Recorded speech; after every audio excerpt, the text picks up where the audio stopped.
what's the quickest way to develop a two-handed backhand? And if you guys will stick to the very end, I'll tell you something super important that I learned about this from Gabe Tardio that I don't see anybody else doing that I think everyone's going to start doing. So I'm going to give you a surprising answer, I think. I don't think you should be trying a two-handed backhand until you can actually hit topspin, because all you're going to be doing is probably pushing the ball. A lot of people that don't hit with topspin on their forehand, they actually push instead of hitting up, right?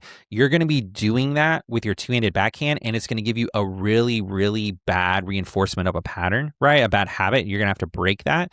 So until you can actually hit topspin with your forehand, I wouldn't even try it with my two-handed backhand. Let's say that you are able to hit it with topspin, and if you need to learn how to hit topspin, check out stuff on YouTube. You can check out the lab. We have a course just on topspin. So once you've gotten that down, right, then let's kind of go into the setup here. So we need to talk about grip. The grip is going to be your dominant hand, whether you're right or left. Your dominant hand is going to be at continental, and your offhand is going to be on semi-western. Okay, that's going to get you the right paddle angle to actually be able to hit the ball and hit with topspin. People talk about like when you have to overlap your grip a lot, the handle's not that big. So you need to get an extended handle. I played with a Paddle Tech for a while that had an extended handle. You can get one of those, and it'll actually let you get both hands on there. But if you have a shorter paddle like I do, I just grip like this with my dominant hand, a full grip, and then I grip with my index finger and my middle finger with my non-dominant hand over top of my dominant hand. So I've got my index finger, I've got my middle finger, and then I've got my fist with my dominant hand, right? And then I overlap my ring finger and my pinky finger onto that dominant hand. And that's how I hit it. Elliot, I'd be interested to hear how you actually do it. And then the mechanic is just going to be the windshield wiper and the paddle finish. That's it. The take back isn't going to be the same necessarily. I wouldn't even worry about the take back. I would just do what comes natural. And your left hand should lead on this, okay? Your grip should be more firm, in my opinion, on your left hand. You should always have a light grip, but while you're learning, I would grip a little bit harder with my left hand to make my right hand relax. And so I'd relax my right hand. That way it stays dominant. And then another way that you can do it is you can actually practice left-handed, right? Like you can just go to the wall and practice left-handed and just get it down to where it feels like somewhat comfortable. A couple of more notes. Your strike zone, I think, is actually going to be about 6 inches closer to your body than it normally is on your forehand. That's just something I've noticed. And then the footwork, you're going to need to do neutral stance. So you would do, if you're a right-handed player, you would do left foot, right foot hit. And then if you're a left-handed player, it would be the opposite. And then you're going to really want to engage your core, your hips, and your legs. Don't twist your legs. So a lot of people, including me, because I'm still not the best at it, they hit and kind of twist and don't bring their outside foot forward.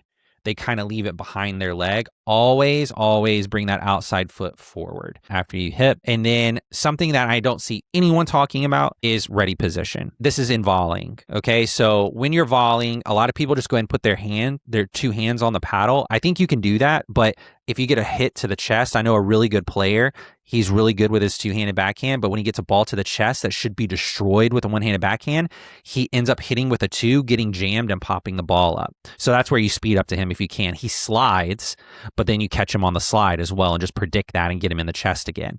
So I think that's probably not the answer. Unless you're like a left side player, there's a right side player, they're speeding up down the line, and you know your only coverage is sideline. If you need to sit there. But if you're not sure where the ball is going and you might need your one-handed backhand in the chest, you might need your forehand, you might need your two-handed backhand. What Gabe Tardio does is he actually has his paddle in his dominant hand, and his non-dominant hand is right beside it, I would say 6 inches, just ready to grip the paddle. And so that's how he dinks. If you notice, he hits, puts his hand near it, hits, puts his hand near it, where a lot of people actually have their hands down to their side, their non-dominant hand, their non-paddle hand to the side. Some of them have it on their hip, I've seen. Get it closer. So in terms of hitting the two-hand backhand, that's all I got for you. Hopefully that helped. Elliot, what do you have? Yeah, I agree with a lot of what you're saying. I think, again, I've always struggled with the two-handed backhand because that was just never natural to me in tennis. But yeah. I think a couple of things that I'm going to hit that you said was good was I noticed that when I'm like gripping my paddle super tight, like it's just not good. Like you really want to have like more of a looser grip, and I get a lot of my power. You really have to get your power from your non-dominant hand. Like So I'm right-handed. So my left hand is like driving through that ball. And like my right hand is really just there for support. Yes, I try to get the ball a little bit closer to me, have more of a neutral stance, and then keep my chest low. Like, don't try to like hit the ball and like jerk up. Like, stay, like, follow through with the ball and keep like a nice, like, low, like, shoulders and chest. Really, what I did at the end of the day is like, wherever you guys are at, find a really good singles player and just hit backhand, like hit ground strokes from the baseline, like for hours. And Great advice. Really, yeah. So I've been playing singles a lot, and it's really helped my two-handed backhand. I'm not going to play singles in a tournament. I heard someone say one time, if you want to get better at doubles, get better at singles. Ground stroke's super important. So I think that's great. That's great advice. Yeah, that's what I did here. There's a guy who wins all the tournaments here locally for singles, and we just hit ground strokes for like an hour straight. And it's like, then it just starts clicking. Like, once you're in that mode of like hitting grounds, like hundreds and hundreds of ground strokes, you're like, wow, that felt good. This works. Like, you'll find like tweaks that are good for you. I don't think there's like a script I can look. I think we're all different, and we all have different body styles, and we all play differently, and we've all played other sports. So like, find what works for you and just continue hitting a bunch of ground strokes, and then you'll finally get into that rhythm. All it is repetition. And then that'll translate over to your games. This question was from this podcast right here. It's got 4 other related questions ready for you right now. Watch it.